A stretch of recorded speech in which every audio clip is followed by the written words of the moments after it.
If any of you agents I'm talking to, or even buyers, come across the name John Wilheim, oh, you meanie, run. This guy apparently has a little reputation. Welcome back to the Bitter Realtor Podcast. I'm your host, Joey Rockenstein, and on this anxiety train with me, Scott Goldman. Hello, bitter people. It is good to be here. Today we are talking about something that is so critical to the real estate transaction, inspections. So you're under contract, and the next step, inspections. And typically you've got 17 days to complete those inspections, but I wouldn't wait till day 16. Absolutely not, because there is a process and things that you have to follow in a certain order to make this happen. But let's talk about what inspections are in general anyways. Let's do. So usually, and you've just gone through this and you had a very painful experience. Absolutely. I just went through this, not quite as painful, but let's just be honest here. Inspections are not fun. This is kind of when you learn about what's going on behind the scenes of the house. we often refer to it in our realtor world as holding your breath period. Ooh, I didn't know that. Oh, I didn't either. I just kind of... Oh, there you go. I was going to say, I normally hold my breath anyway. Well, see, so it's sort of the... Okay, good. I fit in well. So you're going to have... Here's a guy holding his breath. Right. So there's going to be different types of inspectors that you're going to want to get. You're going to want to get a general inspector. You're going to want to get... And just to be clear, make sure you know what the sewer system is. Is it public sewer? Is it septic sewer? Because if you're going to use an inspector and you have a septic tank, you've got to make sure that the inspector knows how to inspect a septic. Right. I have not inspected a septic tank yet. I've had to do it 3 times. Interesting. Twice on the same property, which is another... So that's 2 inspectors right there, general and a plumber who's going to do a sewer line inspection. You're also going to want to get a termite inspection. They're going to check for, obviously, termites, if there's termites infestation, if there's wood rot going around the house, also possible rodent infestation, and you're going to want to get possibly a chimney inspector as well. And if the general inspection calls for it, maybe an electrician. Or roof. Or roof. So usually... That's why I don't say wait till day 16. Usually the first thing you should do when you're under contract is within maybe 48 hours, get an inspector on the property as quickly as you can, because they're going to uncover the other things that need to be more deeply looked at. Right. Like they're not going to move a bed to go and see if they can inspect a socket that's behind that wall. But they will make sure that the proper detectors absolutely are properly placed and spaced in the home. So it's kind of like a snapshot of what's going on with the house. Now, they're going to have an inspection report, and this inspection report is going to be very scary because they're going to tell you everything that's going on with the house, good and bad. Sometimes that's how it should be. Scarier than other right? times. And that's when they're going to recommend if you need to bring in a specialist. Like, for example, they're going to look at the roof, and they're going to say that there are some things going on with the roof. They recommend you bring in a licensed professional roofer to further inspect. So one of the issues you've had at your listing is electrical. Correct. And you've brought in an electrician, and there have been estimates all over the place on the cost to fix this. Correct. Electrical is a particularly touchy issue because of the hazard that it can potential present. Fire, yeah. Right, and if you're moving in with your family, you don't want the place burning down a week after you move in. Right. And often, as we're going to get to in your request over here, your RR, often an inspection report will lead to a request for repair, or oftentimes a request for credit. Correct. So I think in your case, it was an unreasonable request. So that's the thing. You're going to want to get all the information that you can about the house. That's why you have the inspection period. You do all your due diligence, and then you take your reports and you talk to your agent. This is why you need to have an agent as a buyer, because then you need to come up with a number of what's going to satisfy you to make you want to move forward with the purchase of the house. Now, let's say that the issues did come up with the roof, or the electric panel needs to be upgraded, or this is going to be what the report looks like. It's like 145 pages long, scary, but necessary. Thick. And then you're going to want to get estimates. You're going to want to have that when that roofer came out, they're probably going to give you an estimate of what's going to cost to either repair the roof, or maybe you need a new roof. The electrician is going to give you an idea what it's going to cost to put on a new electric panel, or maybe they need to change some sockets or put in some junction boxes in the attic. Scary. Or Your plumber who is doing the sewer line inspection, if it's a sewer line, they're going to give you an idea of what's going on with that sewer line. Like if it's clay pipe, it's an ABS pipe, if it's ABS going into clay pipe, and what it's going to cost. Maybe they need to do a trenchless sleeve to repair that sewer line. So you're going to have all these numbers. And your best way to approach this, Scott, and let me know what you think, is to prioritize what has to be done, and also on that list is what doesn't have to be done right away.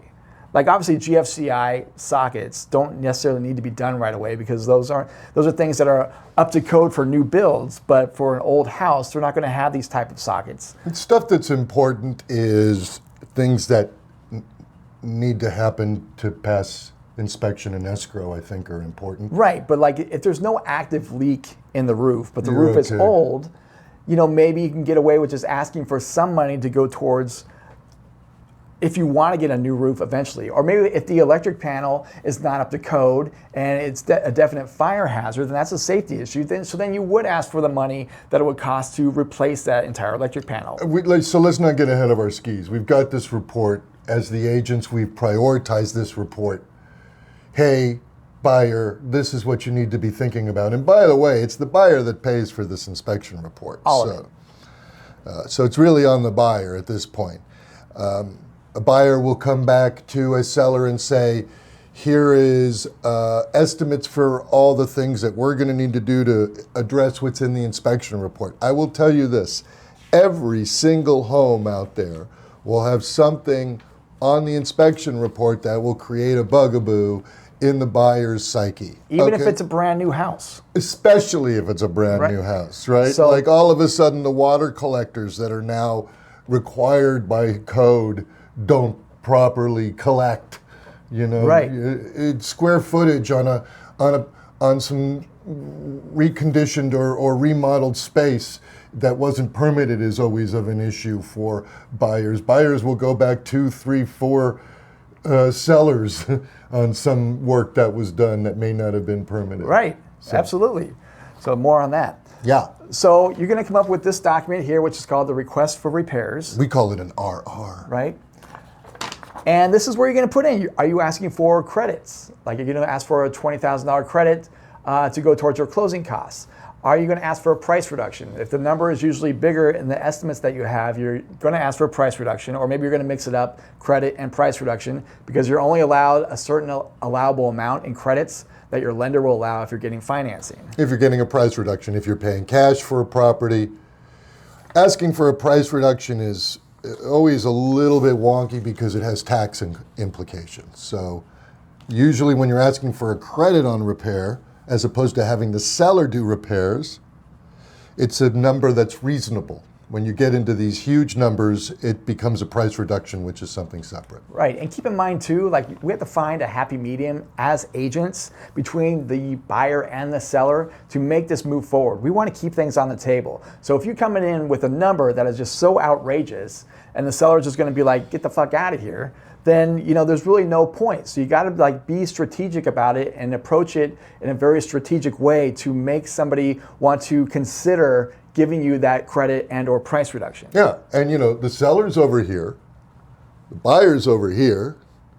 It's the agents that are really delivering the messages between the two parties. We're just the dicks in the middle. We're just the bitter dicks in the middle. Absolutely. Yeah. So let's talk about Bitter Realtor. Everybody take a shot. Right, drink up. Yeah. So back to your RR. So back to the RR. So I recently came out of a very, I want to say, horrible inspection experience, probably the worst one that I have encountered. And I didn't think that it had to be that bad. And Scott is well aware of everything that went on during my inspection period. It started out great. Like the buyer that we had was what seemed like to be the buyer for this house. Strong. And neighborhood. Very strong buyer, super nice, great family. They approached, they liked writing letters from the very get-go. We got a few to read for you. They wrote a letter with the initial offer, which was beautifully written. Is this it? Yes. So I would say, maybe read. Dear sellers, I'm not going to say their names. Right, we're going to keep it quiet. We hope this letter finds you well. As a family in the midst of searching for not just a house, but a home, we wanted to express our heartfelt connection to your property and how much it stands out to us in our journey. Excuse me. Now, you should preface this. These love letters are really not looked favorably upon. Good shot. Thank you. By the Fair Housing Authority. So nor does our attorney like them. Right. So I asked my clients ahead of time if it was okay that I give them that letter that they wrote. So I just want to put that out there. Don't give your clients letters. If your buyers want to write a letter after they've bought the house, thanking them, the seller. That's great. That's beautiful. Yeah. Don't let your... I'm sparing you. So you can see though, but like you have another letter. Everybody is very elated at this point. Like this is like the entire psychology of a real estate transaction to a T. Like you start out, you're so in love with the house, you're on cloud 9, and then you get to the inspections. Well, your timeout. That gets to us too, because we're excited. On a house like this, and as Joey will discuss, there's always multiple offers. And now, as the listing agent, you get to go through these multiple offers, get to decide which ones look the best, counter most of them if necessary, and that's when the ride begins. On the buyer's side, the agent who's on the buyer's side is fighting for their client. Right, absolutely. So not only is Joey biting his nails when the inspector shows up, but the agent representing the buyer is typically biting their nails, and with this particular inspector, I think they got all the way down to the cuticles. So absolutely. So Chatty Cathy. Let's talk about that inspection process. Let's do. If any of you agents I'm talking to, or even buyers, come across the name John Wilhelm, oh, you meanie, run. This guy apparently has a little reputation in the industry, and this was confirmed by other agents whom I had talked to who were interested in this house. This guy is a total alarmist. At one point during the inspection, he told the buyer, I think you should stop the inspection. This is like half hour into it. This is him right here. Yeah. On this wanted poster. He said, I recommend that you stop the inspection because I found some things already that would make you not want to move forward with the purchase of this house. So, say his name again. John Wilhelm. If you see this gentleman on the inspection list, confront him prior to inspection and ask him to keep his mouth shut. First of all, no buyer should be willing to pay $1,300 for a general inspection. That's how much Johnny here charges. And to blow up a deal. To blow up deals, he does not even provide pictures of what he's inspecting. Everything is handwritten. So he tells this to the buyer. And at this point, me and their agent are scrambling because he's blowing up the deal right in front of us. And what made this even worse, my sellers were at the inspection too, which I didn't want, but they somehow had to be there. It's a good point. I typically would recommend that the parties on either side not be present for inspection. That would have been so great. It's the way it should have been. Because the buyer was completely freaking out the entire time, which is understandable because her dream home is literally collapsing in front. Wilhelm was blowing shit up. That's him right Cruella there. de Wilhelm. Put his picture up. You guys got to know who Wilhelm is. Long story short, yeah, I had to step in and ask Johnny there to keep his mouth shut and to put everything he found in the report. And I had to tell him that a couple of times so we can finally get through it. And 4 hours later, he finally signs off on the report, which is ridiculous in itself. So just to be sure, an inspector should never be talking. Really, I mean, sometimes they'll say this doesn't look so bad, and this is much better than I thought, or I thought this was one thing and it's not, and that's great. Usually, you'll get your inspection report if it's a good inspector within 24 to 48 hours, and that's what's important. My inspector that I'd always use, and unfortunately he retired recently, Vic from Amerispec, super great. He would go through everything with a fine-tooth comb. He would put it in the inspection report. The inspection report would be very alarming, but he would give a recap at the end of the inspection with the buyer and go through everything that he found and kind of give a seal of approval or not at that time. I never heard him say you shouldn't buy that house. You shouldn't buy a house if there's a foundation issue or something like that, or if there was a fire at the house at some point. But I mean, those are disclosure items, right? Yeah. But things are fixable, and you should be willing to kind of work through that if you really want to get the house. In this market in particular, with such low inventory, if you find something you really like and your agent has fought hard to get you under contract, usually beating out 5, 6, maybe even 7 other offers, to stumble and fall at the 40-yard line is really quite silly. Absolutely, because you're right. And you have a beautiful home. Yes, it has some issues that seller is addressing, which I would like you to talk a little bit about before we get out of the show. But honestly, buyers, what does our muse, Ron Hudak, say? If you want the house, get the house. Right. If you don't want the house, don't get the house. The expectation Good God. to where that a buyer thinks that a seller is willing to fix all these things that are wrong with their house when they probably didn't know about some of them or just had deferred maintenance is such like a bonehead move to go forward, because I think in the corporate world we call it a non-starter. that's exactly what it is. Because as a homeowner myself, you buy the house and then you don't want to deal with some of the things that are going on because you don't have the money, you don't have the time, or you're going to take care of it at a certain point, like later, I don't know, and then it just keeps getting pushed back. Well, or trying to hold a previous owner of the home responsible for work that was done by them that this particular seller had nothing to do with. Absolutely, yeah. There was a thing with it was an open floor plan and permits couldn't be found for it being an open floor plan. Right. So They took out a couple walls, but maybe they didn't permit it. right, which we don't know, and that could be a possibility. How does it look? Awesome. Who gives a It looks shit? great. Great. So the fact that we are worrying about an inspector coming to the house to sign off on like a new roof or something like that, and then they're going to walk through and be like, oh, that's not up to code.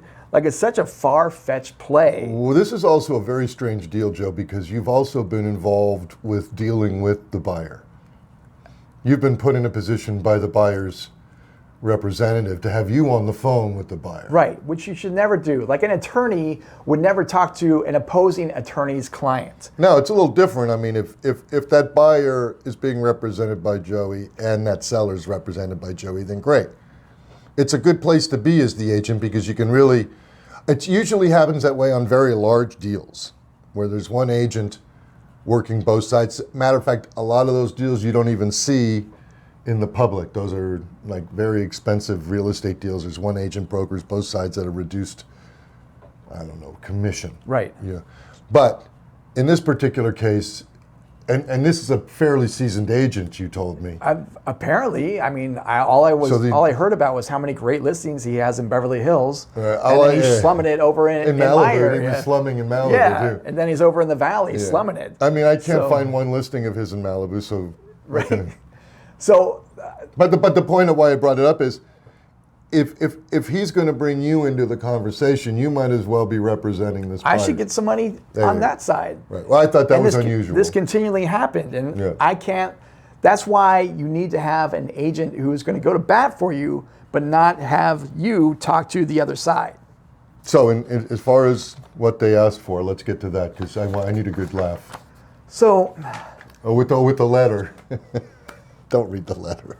I'm going to read part of it. Oh, geez. Okay. So there was a second letter that was written. There shouldn't, like I said, there shouldn't be one letter written unless you want to write a thank you at the end. But to write a letter to justify why you want a huge price reduction is asinine. This is why we're the indispensable agents. Let me read one of the paragraphs so you can get some of the keywords. Just one. Okay. This is about the open floor plan. The other question mark is whether the open floor plan is original to the house or not. This house was built in 1962. My clients bought it in 2022. There are no permits registered with the city for any structural work done. If this level of work was done without permits, it is potentially extremely dangerous. I know this was done before your time as owners, but nonetheless, it is a question mark and a gamble for us. Same goes for the garage. When the inspector of the city comes by to check the permitted work, we intend to, including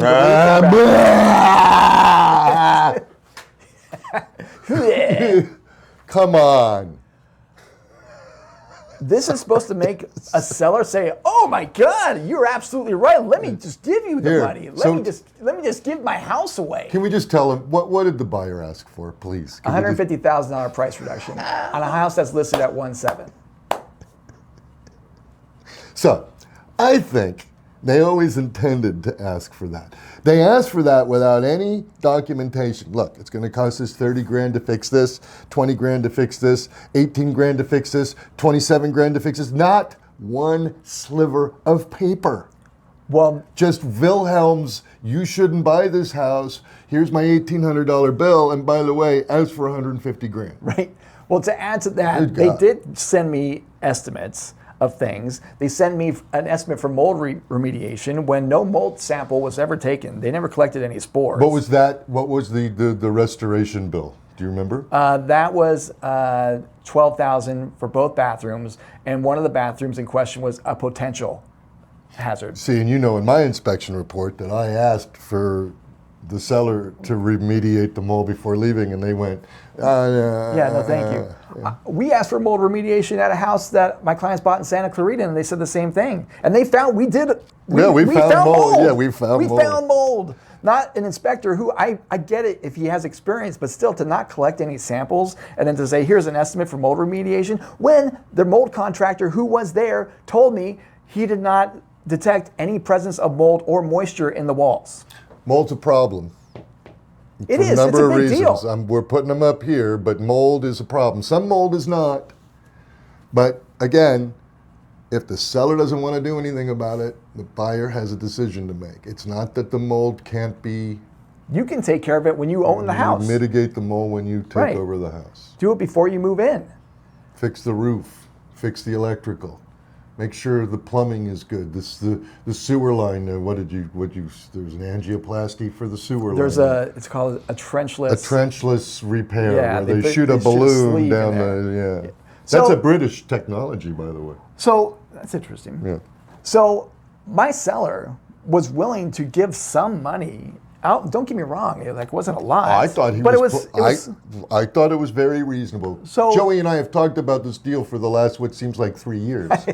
that's what I feel like. Taking 3 years off of Joey's life. Yeah, I'm not sleeping very well. No. But we at least had some movement to where it justified. But yeah, we were interested in moving forward, and it just ended up like I was having to be on the phone with the buyer and the buyer's agent, and the buyer's agent not really saying anything, wanting me to direct the conversation, and me having to educate this buyer on the inspection process. I was there at all the inspections, which were 2 days because there were 2 general inspections done, and for some reason, because she forgot that she had scheduled the other general inspector, even though she had John Wilhelm coming to inspect the place. And it was just a huge shit show. So that's how the inspection process can get blown up when you don't have people there who are guiding you and directing you properly. Oh, by the way, the dad was there too. So you know how that goes. What happened to dad at the inspection? Oh, the dad was there too. We won't even get into the cultural pieces of business in this this particular transaction. So, for the sake of our audience, why don't you tell them what finally happened with this deal, and then we'll wrap this episode up, and then we'll... If you've made it this far, please. Thank you. So what happened at the end of this deal, it was time to sign off on the inspection contingency. We requested through their request for repair with what's called an RRRR. RRRR. All right, that's the seller's response to the buyer's request for repairs. We offer them $20,000. You know what we say in the real estate business? That's it. Do we say that? Okay. I don't know. Sorry. It's my worst. It's my worst Colonel Kurtz. We'll edit that out. So we won't. But we submitted a request for the buyer to perform, a notice to perform, and by the time that had expired and our request to their request had expired, we demanded that they cancel, and they didn't submit a cancellation. So notice to perform. We submitted a cancellation. I love this one. I love this notice to perform. I mean, nobody wants to submit that because everybody wants to keep the deal moving forward, just to let you know. But if the timeline is disrupted, like the entire Marvel Cinematic Universe, then you need to do things to get things back on track. But, in the Marvel cinematic universe, in that MCU, you know, there are multiple timelines. Absolutely, and different variants. And I'm sure this inspector was a different variant. But in the real world, we got to wrap up the show. Right. So we ended up canceling the deal. We're back on the market. And BOM. It's a beautiful we said. house. It's a beautiful house in Valley Village, 4930 Bluebell Avenue, and that could be yours. 4930 Bluebell Avenue in Valley Village. And actually, Scott and I have a listing. We should have mentioned this at the beginning. But We'll do it at the top of the next show. 5460 White Oak Avenue, Unit D205, 990 square feet, 2-bedroom, 2-bath condo in a really well-kept, I guess I'll call it a village. It is a village. The place is huge, but it's great. It's really great location, very conveniently located near the freeway, lots of good schools and restaurants and stuff. My favorite taco truck is 3 blocks from there in front of the post office. Oh, that's great. Yeah. Walking Why not? Yeah. Walking distance. That's so great. But hey, our episode was about inspections. If you have any questions about the inspection process, Scott, you can get hold of us. We'll put our information in the comments of the show notes, so you can get that. You can reach out to us, email us, DM us on Instagram or any social media. At Bitter Realtor. At Bitter Realtor. You can also find us on our individual handles. I'll put those in the show notes as well. For Scott Goldman, I'm Joey Rockenstein. This is the Bitter Realtor Podcast. Scott, why am I bitter?